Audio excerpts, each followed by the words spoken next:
Currently, there are about 50 billion pieces of litter on U.S. roadways and waterways. Litter can be defined as trash that is disregarded and incorrectly disposed of into public and natural places. Today, I will convince you to be more aware of the litter you leave and be more aware to pick up after yourself. I will start with discussing environmental issues that litter faces. Next, I'll discuss aesthetic issues it causes, and then I'll discuss why it's an ongoing and relevant problem. Litter is seen in almost every U.S. town, so we need to be aware of how we can combat it. First, I'll discuss the environmental issues that litter has. Litter has underlying environmental issues that aren't frequently discussed. One of the most common forms of litter in the U.S. is cigarette butts, the little piece left after someone's done smoking. They're very commonly disregarded, thrown out the window, left laying around, and they tend to collect in piles in waterways.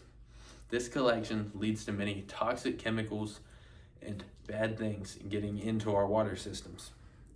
Sami David from Newcastle University explained metals from smoking tobacco, such as arsenic, cadmium, and toluene, get trapped in the filters and get in our water systems. This indirectly affects the fish and the ecosystems that these metals are getting poured into, and eventually traces back to us. Also, plastics are a big issue environmentally. Plastics are not disposable and not biodegradable. And many animals, such as sea turtles, see plastics like this and mistake it for food. When a sea turtle sees a plastic bag in the water, it mistakes it as a jellyfish. And when they eat the plastic, it does not easily break down in their stomach. This gives them the sensation of feeling full and makes them not eat and stay malnourished, as stated by the Marine Debris Program. Next, I'll discuss aesthetic issues that come along with littering. Mass amounts of litter in an area makes it seem unappealing to visitors. When you see a lot of litter in an area, it makes it hard to gain tourists and to gain wealthy members to join your community.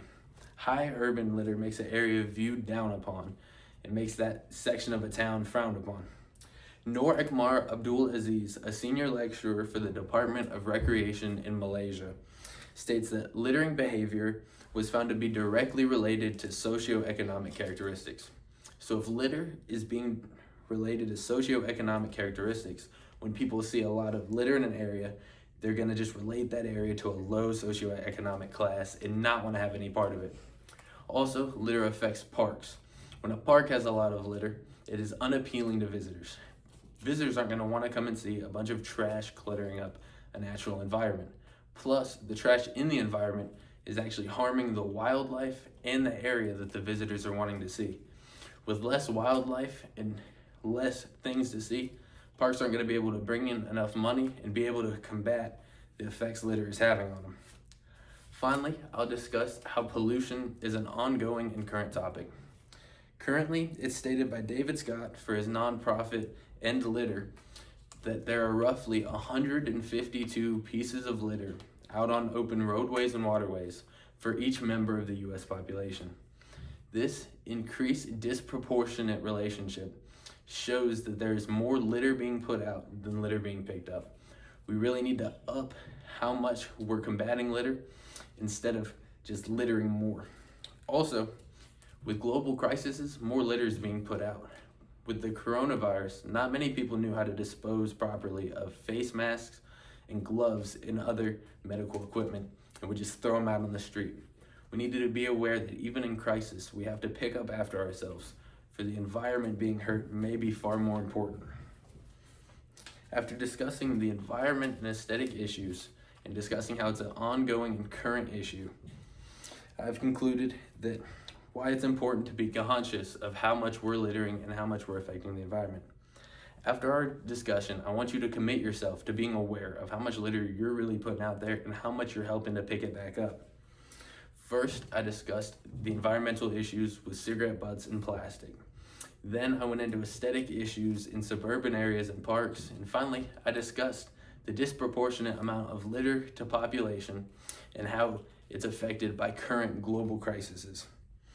Just think, For every person you know, that's 152 pieces of litter out on the open road and waterways. So next time you think you're just gonna throw something out the window, think again and maybe go pick something up too.